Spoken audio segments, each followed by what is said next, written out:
¡Abre la sesión! Excelencia, aquí tiene el informe de la tesorería. Espero que esté claro. ¿Claro? Hasta un crío de 4 años podría comprenderlo. Búsqueme un crío de 4 años. A mí me parece chino. Yo te lo explico. Así funciona esto.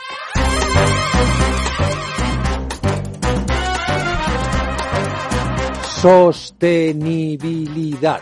Sostenibilidad. ¿Qué necesita una economía, una empresa, un proyecto para ser sostenibles? Sostener es mantener algo, hacer que pueda seguir existiendo sin que caiga, pero ¿qué queremos sostener? ¿Un modelo de vida, de negocio, de crecimiento? ¿O una sociedad? Una economía, un planeta. Y aunque sostener sea mantener, no es en absoluto sinónimo de hacer perdurar la situación actual, sino precisamente de cambiarla. Y de cambio para la sostenibilidad vamos a hablar hoy en nuestro podcast. Hola, Ana Comellas. Sí, Juanra Lucas, hoy sostenibilidad. Pero Ana, estamos grabando. Sí, pero nos tenemos que ir. Juanra, ¿no te acuerdas que habíamos quedado que teníamos que ir a comprar unas camisetas, unas que pusiese Soy Sostenible? ¿Llevas el pasaporte, Juanra? Sí, claro, pero en fin. Venga, corre.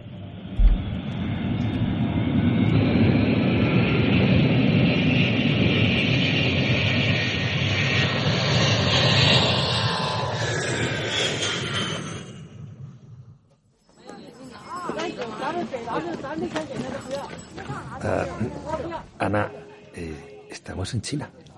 Sí. ¿Me traes a China a comprar unas camisetas? Pues claro, Juanra. China es el principal productor mundial de algodón, pero no solo de la planta, sino también de parte de su procesado, de la fabricación de la tela. Juanra, las vacunas las tienes al día, ¿no? Sí, pero... Venga, corre.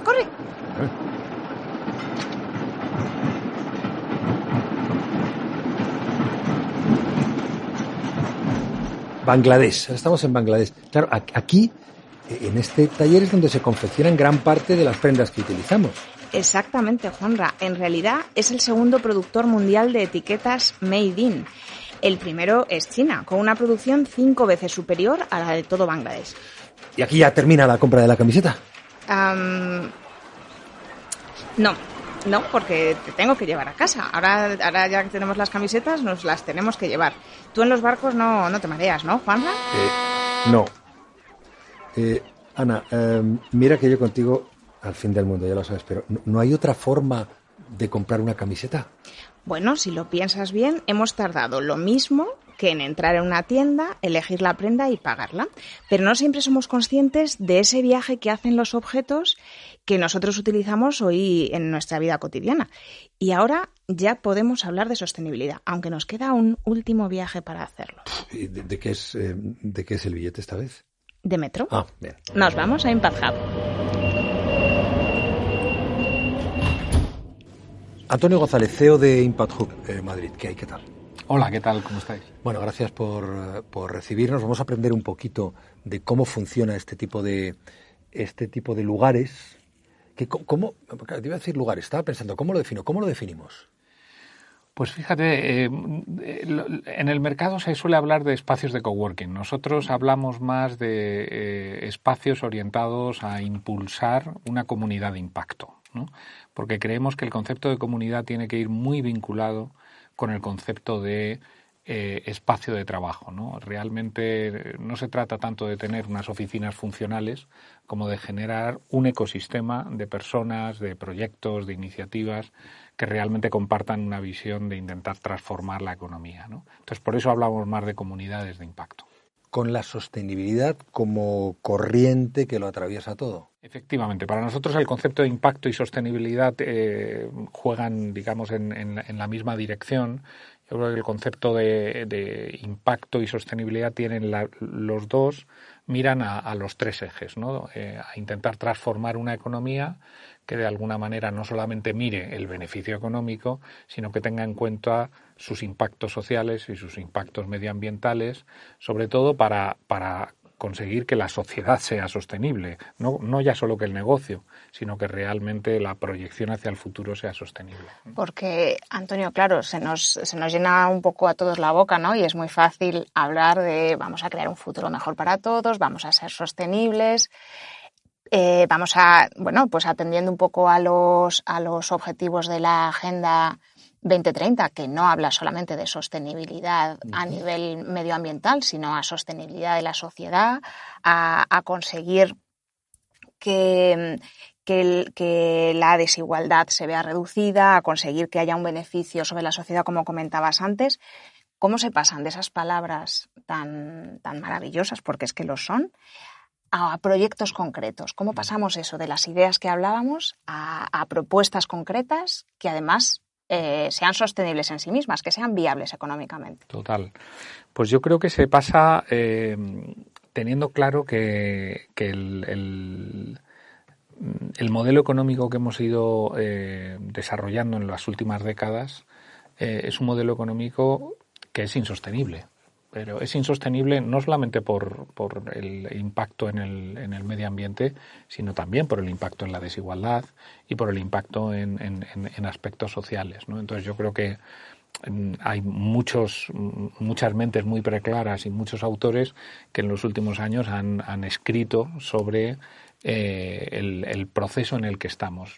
Yo soy de los que piensa que estamos en un momento, junto con otra mucha gente, que estamos en un momento de cambio sistémico de las edades del hombre, ¿no? Y que estamos en un momento en donde realmente se está produciendo un cambio de modelo, en donde el modelo de empresa que solo busca la maximización del beneficio económico no es sostenible. Entonces, ¿cómo se cambia? Se cambia primero siendo consciente del impacto que se está teniendo, ¿no? Porque yo creo que cuando muchas veces hablamos de que la sostenibilidad es más cara, es más compleja, realmente es porque estamos mirando una foto muy pequeña de la actividad empresarial. Cuando tú elevas el zoom y ves el impacto secundario y terciario que está teniendo esa empresa, ¿no? Lo que se llaman las externalidades, ¿no? Realmente te das cuenta de que el coste de esa actividad está siendo mucho mayor en negativo, ¿no? Y por lo tanto lo que tienes que tener en cuenta es diseñar tu propuesta de actividad desde el principio, teniendo en cuenta que efectivamente el impacto que tú vas a tener tiene que tener en cuenta esas externalidades o esos impactos, no solamente en el presente, sino también en el futuro, ¿no? Y eso hace cambiar modelos de producción, eso hace cambiar cadenas de proveedores, eso hace cambiar diseño de productos, eso hace cambiar el tipo de comunicación que haces con tu cliente, ¿no? Claro, pero nos estás definiendo, Antonio, lo que es una empresa sostenible. Pero ¿puede una empresa ser sostenible si no lo son sus clientes o sus proveedores? Yo diferenciaría entre el cliente y proveedor. Con el proveedor, o sea, en sostenibilidad se habla de lo que es digamos el primer y segundo y tercer, ¿no? Círculo, ¿no? Obviamente tú tienes que integrar a proveedores que en la medida de lo posible alineen su cadena de valor con criterios de sostenibilidad. Y de hecho eso es algo que ya está pasando por presión normativa y por presión del propio mercado y por presión de la opinión pública y del propio cliente, ¿no? En el caso del cliente yo diría que se está produciendo un proceso muy, muy importante de educación y de sensibilización con los clientes, y muchas veces es la propia empresa la que tiene que participar en ese proceso educativo, en ese proceso de dar a conocer cuáles son las ventajas de este producto frente a este otro, ¿no? Muchas veces se habla de que el producto sostenible es más caro, ¿no? No necesariamente es así, y cuando lo es porque no se están teniendo en cuenta los costes, las externalidades de ese producto, que supuestamente es más barato, ¿no? Es decir, ¿es más barato construir balones de fútbol con manitas de niños de 5 años en la India? Pues hombre, sí, es más barato, pero la externalidad que supone debería de hacernos cuestionarnos que a lo mejor esa cadena de producción no puede hacerse de esa manera, ¿no? Y como esta metáfora, que es un poco naif, ¿no? Pero técnicamente puedes hacer análisis de este mismo tipo con procesos de producción utilizando materiales, extracción, reciclados, los desperdicios, ¿no?, que utilizas en la cadena de producción, si no los reciclas y no los metes dentro de una cadena circular. Entonces, ese análisis es muy necesario hacerlo para realmente ser consciente de que el coste que tú estás poniendo en tu producto no tenga ocultos otra serie de costes que en el fondo está pagando la sociedad, ¿no? Pero mira, Antonio, yo según estás hablando, tenemos que renunciar un poco a la globalización, porque muchas de las cosas que ahora nos parecen súper novedosas son de toda la vida. O sea, totalmente. Kilómetro cero. Soy un restaurante kilómetro cero. ¿Qué significa? Que compro a la huerta de aquí al lado y no me traigo los tomates de no sé dónde, que contrato a la persona de aquí y no de allí. Eso ya existía antes. Totalmente. O sea, bueno, ¿de dónde me traigo mis materiales? Pues de aquí al lado. Total. Porque cuando me los traigo de la otra punta del mundo, como tú has hablado, las externalidades, que es un concepto muy económico, pero que es verdad que todos entendemos, ¿no? Que son todos esos efectos que tiene en la economía la actividad que yo estoy haciendo. Y bueno, pues cuando compramos como consumidor en AliExpress, decimos, joder, esto me cuesta €1. Hombre, ya, pero te lo tienen que traer en barco de no sé dónde, estás contaminando, estás tal. Entonces, al final, la globalización nos ha llevado a querer crecer a 2 dígitos. Para eso hemos tenido que llevarnos fuera la producción, donde era más barato poner una fábrica, donde era más barato conseguir los materiales, donde era más barato pagar a la gente que efectivamente no tiene la misma protección que tiene aquí un trabajador, precisamente por eso es más barato. Y ahora lo que tenemos que hacer es pues volver a lo que ya se hacía antes, que era ir a la bodega a llevar el vidrio para que lo volviesen a reutilizar. Efectivamente, sí. Yo creo que en gran medida, precisamente lo que estamos siendo conscientes es que la globalización que tuvo un impacto muy positivo en muchísimas facetas, y la digitalización, ¿no? La universalización de la comunicación, de los productos, ha tenido un impacto y un desarrollo económico muy fuerte, pero es insostenible. O sea, no se puede sostener porque estamos condenando a las generaciones futuras a una calidad de vida muchísimo peor que la que estamos teniendo.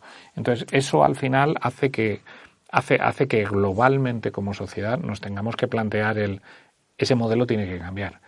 ¿Y cómo tiene que cambiar? En muchas de las cosas tiene que cambiar efectivamente a modelos que tradicionalmente se sostenían de manera adecuada. Entonces ahora estamos hablando de la ciudad de los 15 minutos, estamos hablando del consumo de kilómetro cero, estamos hablando de potenciar el talento local, estamos hablando del emprendimiento como una forma de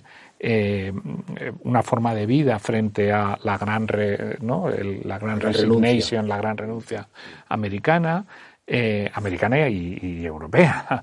Entonces, efectivamente, estamos en un cambio en donde yo creo que durante décadas hemos tenido un impacto muy fuerte con un modelo que potenciaba el beneficio económico a cualquier precio, y eso implica deslocalización, eso implica un montón de conceptos, y ahora, lógicamente, tenemos que, por pura responsabilidad sobre el futuro, y cuando hablamos de futuro estamos hablando de nuestros hijos y de nuestros nietos, por pura responsabilidad sobre las generaciones futuras, tenemos que plantearnos que eso tiene que cambiar, ¿no? Entonces, por imperativo, digamos, si quieres, ético, por imperativo social, pero también por imperativo económico, porque efectivamente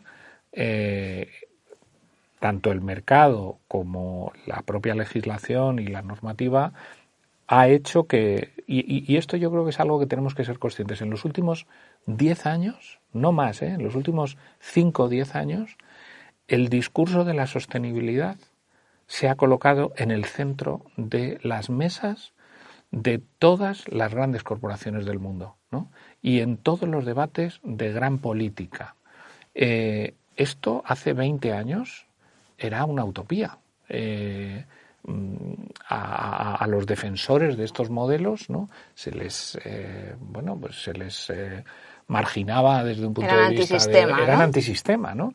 Y ahora cuando ves a los CEOs de BlackRock, o cuando ves a los grandes discursos políticos y económicos abanderar el discurso de la sostenibilidad, es porque empieza a ser muy patente y muy consciente el hecho de que o cambiamos o vamos muy mal. Eso quiere decir que las empresas tienen que asumir el coste que esto supone. Porque esto supone un coste también en este momento, avanzar en esa dirección. Esto supone un coste de transformación.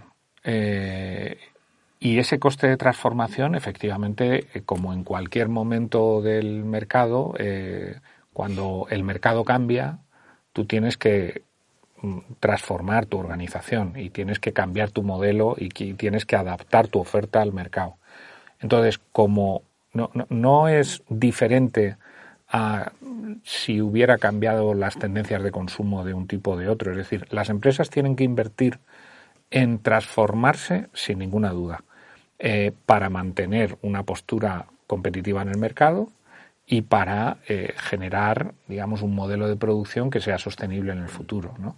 Lo que está claro es que las compañías que no hagan ese proceso de transformación están condenadas a desaparecer en pocos años, ¿no?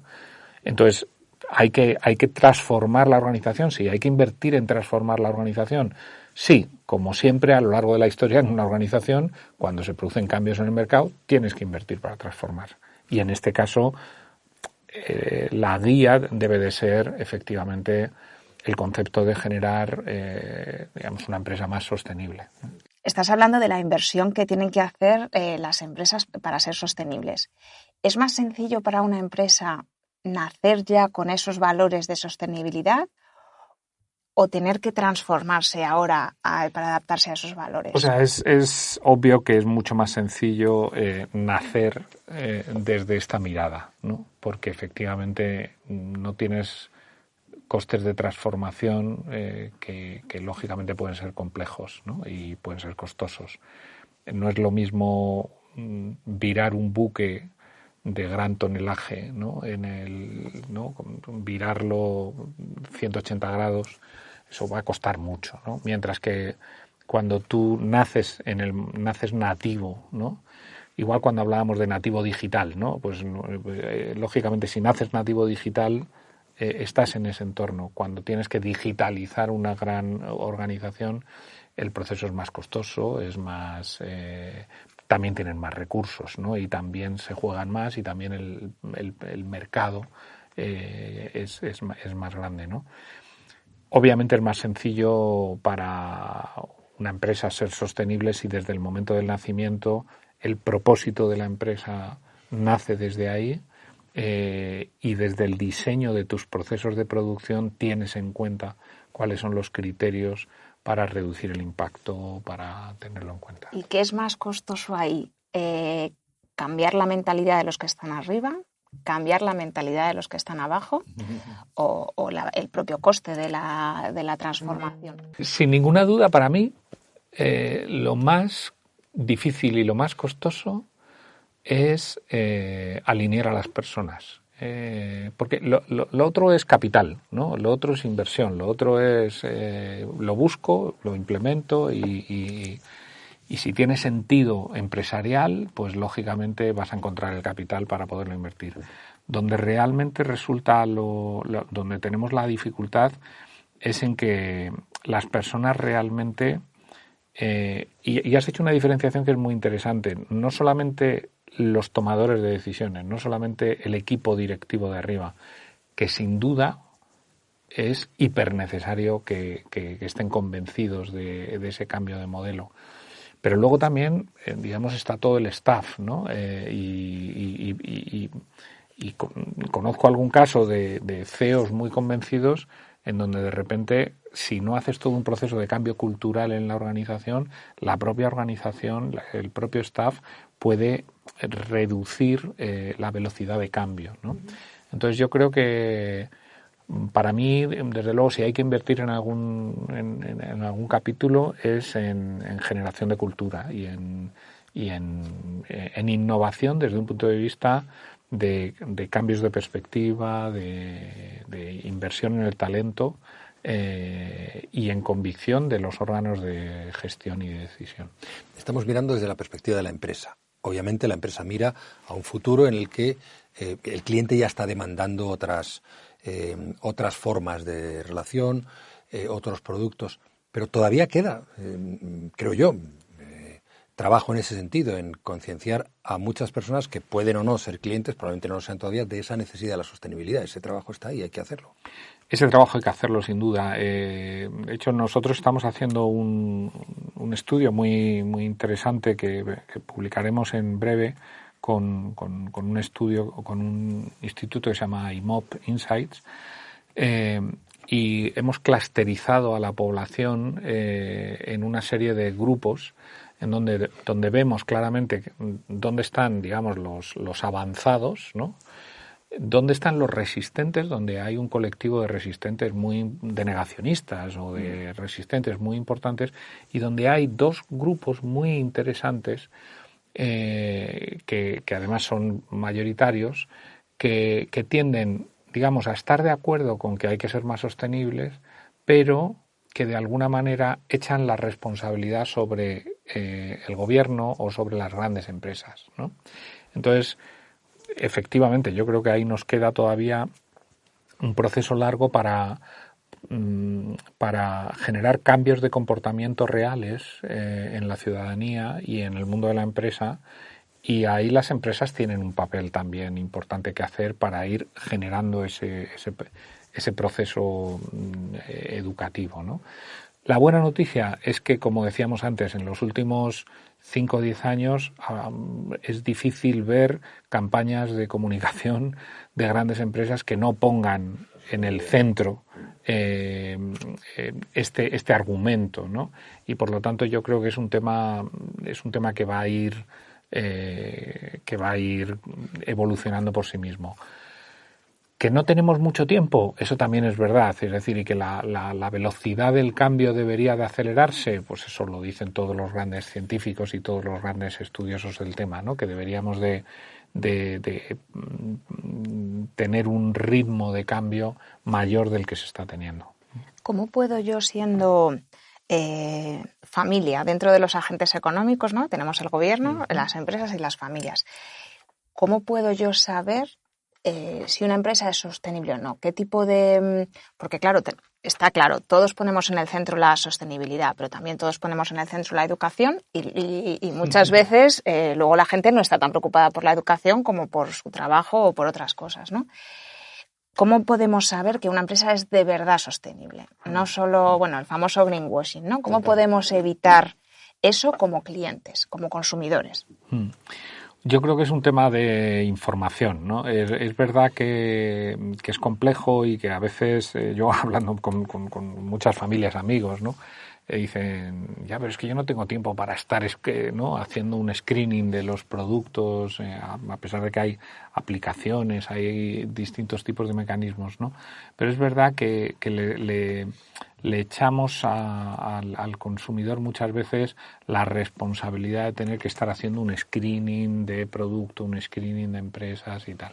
Hombre, hay sellos o hay, digamos, movimientos, como es el caso de B Corp, ¿no?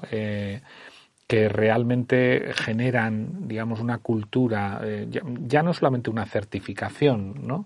Sino que realmente generan toda una comunicación y una comunidad en donde sabes que si una empresa está vinculada a ese movimiento, de alguna manera cumple con una serie de requisitos, tiene el propósito como elemento motriz dentro de la compañía.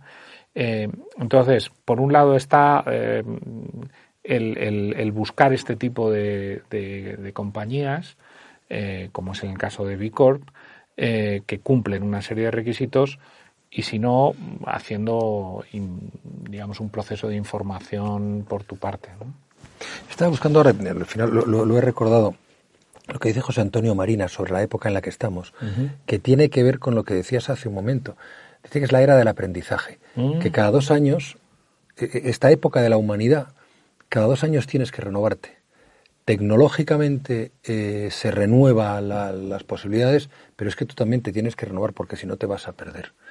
Y yo creo que efectivamente un poco abunda lo que tú estabas diciendo de la sostenibilidad como objetivo, pero también la necesidad de ver lo que está pasando a nuestro alrededor.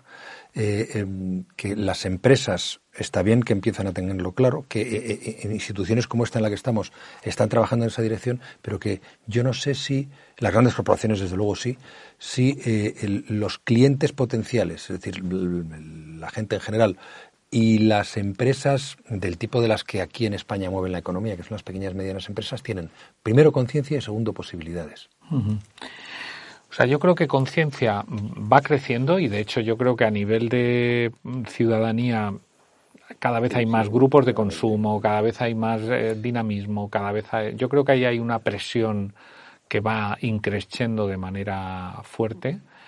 El caso de las pymes es un tema muy interesante porque, claro, las pymes, que es el gran tejido industrial y productor de empleo y en gran medida son el front con la ciudadanía, ¿no?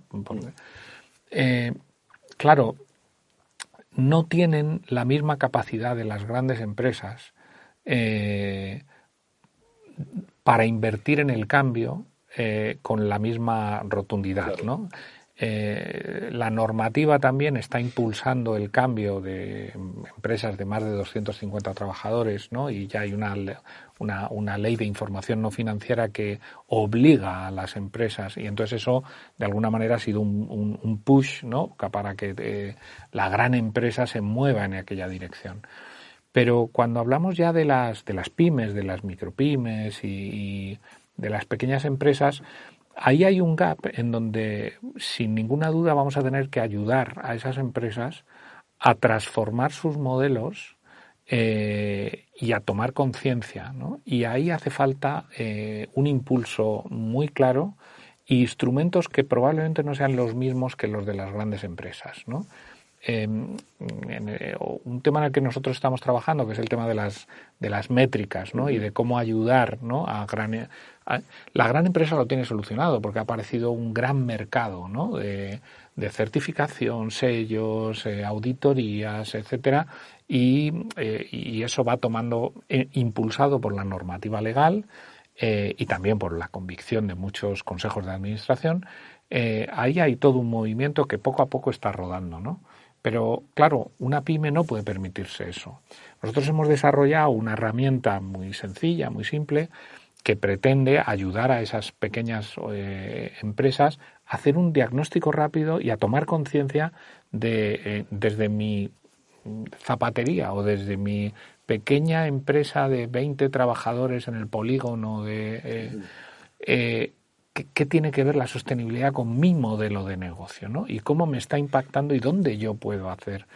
Entonces, eso hay que ser muy pedagógico y muy directo y desarrollando un mecanismo muy sencillo que permita hacer una radiografía muy rápida de decir dónde en los 3 ejes de la sostenibilidad, no solamente en el medioambiental, ¿no? En el medioambiental, en el social, en el de gobierno, cómo yo puedo alinearme con esta filosofía, ¿no? Con esta forma de empresa. Entonces, es muy importante este foco de poner en las pymes porque en España en concreto necesitamos que ese tejido se mueva en aquella dirección, ¿no? Es verdad que tienen una atracción que es como cadena de producción de grandes compañías, las grandes compañías progresivamente están exigiendo determinados criterios y eso es un driver de cambio, ¿no? Está el driver de cambio del mercado y de los consumidores. Pero es verdad que las pymes, que muchas veces no tienen recursos, capacidad como para dedicar horas y horas de análisis y consultoría, necesitan instrumentos sencillos, ágiles, que puedan desplegarse con mucha facilidad, que sean muy intuitivos para poder identificar las claves de cambio que necesitan en sus pequeñas compañías. ¿Quién y cómo impulsa y mueve eso? Bueno, o sea, nosotros hemos visto ese gap, estamos hemos construido un producto que se llama Actúa Sostenible, de muy bajo costo, que permite hacer esa aproximación. Nos consta que, o sea, desde la administración pública, lógicamente hay un interés, y en el plan de recuperación hay claramente una intención de impulsar el cambio de las pymes, tanto en digitalización como en sostenibilidad, pero es verdad que es complejo, porque llegar a ese target con un servicio fácil de desplegar y no excesivamente costoso, y que permita traccionar a las pymes, no es una tarea sencilla. Para mí es uno de los retos que tenemos en los próximos años. Hay veces, estoy pensando ahora mismo en la bolsa de plástico, ¿no? Uh-huh. Algo que, bueno, pues mira, esto sí que fue una medida eficaz. Uh-huh. De verdad, tienes que cobrar la bolsa de plástico. Al principio nos parecía cutre, ¿vale? No imaginábamos que tú vayas al Corte Inglés, a Zara, a una tienda, y que te fuesen a cobrar 5 céntimos, 3, 10, los que sea, por una bolsa. Y sin embargo, esa medida, que era puramente económica, para recoger precisamente esa externalidad, ¿no? Ese coste que está provocando que tú estés utilizando plástico continuamente de usar y tirar, ese coste, sin embargo, ha cambiado todo. Ha hecho que yo en mi bolso lleve una bolsa de tela monísima para llevar mis cosas. Hace que ya empecemos a ser conscientes. Si te doy una bolsa, no, y ya no es por el precio, porque no en todas las tiendas te cobran la bolsa, sino es que ya llevo una, no quiero otra, ¿no? Cuando yo en mi casa, es que incluso así sigo teniendo un almacén. Claro. de bolsas. Hombre, ¿qué otras cosas se pueden hacer? Sí, en el caso del plástico, de un solo uso, yo te diría que ya no es visibilizar el coste, ¿no? Sino prohibirlo directamente o sustituirlo, ¿no? Porque yo creo que esas son las palancas. O sea, por un lado, yo creo que hace falta visibilizar y tomar conciencia del impacto, ¿no? Y eso se puede hacer de muchas maneras. Una de ellas es efectivamente poniéndole un precio, ¿no? Y eso te hace percibir que está teniendo un impacto, ¿no? Otras son la normativa y la regulación, ¿no? Y luego hay un elemento que es más complejo, pero que sin duda yo creo que tiene que ver con el verdadero cambio sistémico, que tiene que ver con diseñar procesos de cambios de comportamiento. Y ahí es donde está realmente el cambio, porque es cambiar hábitos. O sea, de lo que estamos hablando es de cambiar hábitos. Yo estoy habituado a levantarme e ir a trabajar y cojo mi coche y tal.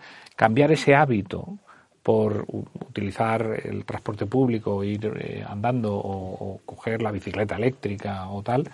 Claro, son cambios de hábitos complejos, pero hay cambios de hábitos más sencillos que tienen que ver simplemente con la clasificación de la basura, que tiene que ver, donde ahí entra toda una disciplina de lo que llaman el behavioral economics, ¿no? Que me parece que va a tener mucho desarrollo en los próximos años, porque va dirigido precisamente a eso, a la combinación de políticas públicas con programas de cambios de hábitos o de modificación de conductas de los ciudadanos, ¿no? Y de esa manera intentar ir generando un patrón de hábitos que vaya cambiando, ¿no? Entonces hay una combinación de incentivo, educación, conciencia y en un momento determinado un programa de cambio de hábitos específico, ¿no? De todas formas, a mí la sensación que me da, y yo soy una persona que tiene unos valores muy concretos y que me gusta hacer las cosas en función de mis valores y no de, pues a lo mejor del coste o demás, al final veo que la gente corre hasta que ponen radares y te ponen la multa. Pues eso, dejamos de usar bolsas de plástico cuando nos la cobran. Ahora, por ejemplo, el Banco Central Europeo, que yo creo que es una palanca muy buena, ¿no? A la hora de coger colateral para las operaciones de política monetaria, penaliza Total. que los valores que se aporten como colateral vengan de una empresa no sostenible, ¿no? Entonces, no es necesario siempre pasar por la parte económica, que la gente pase por caja para que se decida a cambiar. O sea, no sé si siempre, pero desde luego hay que pasar, yo diría que por la parte económica y por la parte legal. Es decir, que yo creo que al final pues la taxonomía de la Unión Europea, ¿no? De qué productos son sostenibles y qué no, que te está marcando una línea concreta, y yo creo que al final necesitas generar un programa que implique, por un lado, normativa, por otro lado, incentivos económicos, por otro lado, castigos, y por otro lado, educación, ¿no? Y conciencia. Y entonces, esos componentes combinados de una manera o de otra son los que al final, cuando quieres abordar realmente la necesidad de un cambio de algún tipo de consumo, tienes que combinarlos en distinta proporción dependiendo de en lo que consista, ¿no? Pero necesitas tener un marco legislativo que apoye claramente, necesitas incentivos económicos, necesitas castigos que en un momento determinado impliquen tal, y luego necesitas mucha educación y mucha toma de conciencia para generar hábitos. También es más lento quizá que la multa, ¿no? Claro, por eso digo cambiar, o sea, la proporción de los componentes será diferente en función de la urgencia que necesites y de la necesidad que tengas, ¿no? Pues, fíjate, yo ya para ir concluyendo, vuelvo a algo que apuntábamos al principio de la conversación. Cuando hace muchos años, pues hace 20 y tantos años, empezaba con fuerza el movimiento ecologista, había una máxima que sigue siendo hoy absolutamente, es más, que hoy es casi urgente. Era piensa globalmente, actúa localmente. Total. Es lo que tú estabas diciendo en este momento. Seguimos en eso. Total. Seguimos en eso. En esos 4 puntos que tú dejabas claro, y luego en la conciencia de cada uno de nosotros, quien nos está oyendo, que think globally, act locally. Totalmente. José Antonio González, CEO de Impact Hub Madrid. Nos vamos a quedar con algo que te vamos a comprometer para un podcast futuro, si te parece bien, Ana. Me parece perfecto. Y es lo de las métricas. Ah. ¿Cómo se miden los impactos de lo que hacemos y lo importante que es en estos momentos conocerlo? Porque yo desde luego no tenía ni idea. Tú sí, Ana, porque eres la que sabe en este podcast. Pero yo estoy seguro que muchos de nuestros oyentes no. Y si te parece, te emplazamos para la próxima, Antonio. Me parece súper interesante y una temática muy interesante en estos momentos. Poco conocida, ciertamente, y creo que digna de que hablemos un poquito de ella. Entre otras cosas, yo, para que voy a negarlo, para enterarme un poco. Gracias, Antonio. Muchísimas gracias a vosotros. Gracias.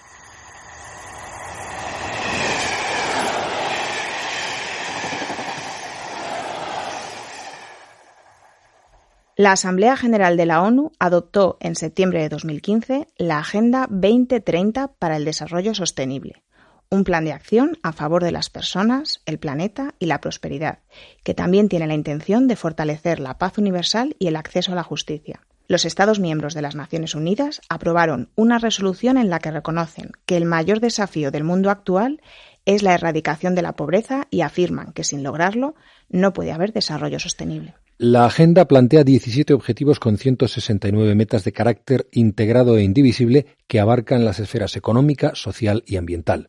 La nueva estrategia regirá los programas de desarrollo mundiales durante estos 15 años. Al adoptarla, los Estados se comprometieron a movilizar los medios necesarios para su implementación mediante alianzas centradas especialmente en las necesidades de los más pobres y vulnerables. Los 17 objetivos de la Agenda se elaboraron en más de 2 años de consultas públicas, interacción con la sociedad civil y negociaciones entre los países.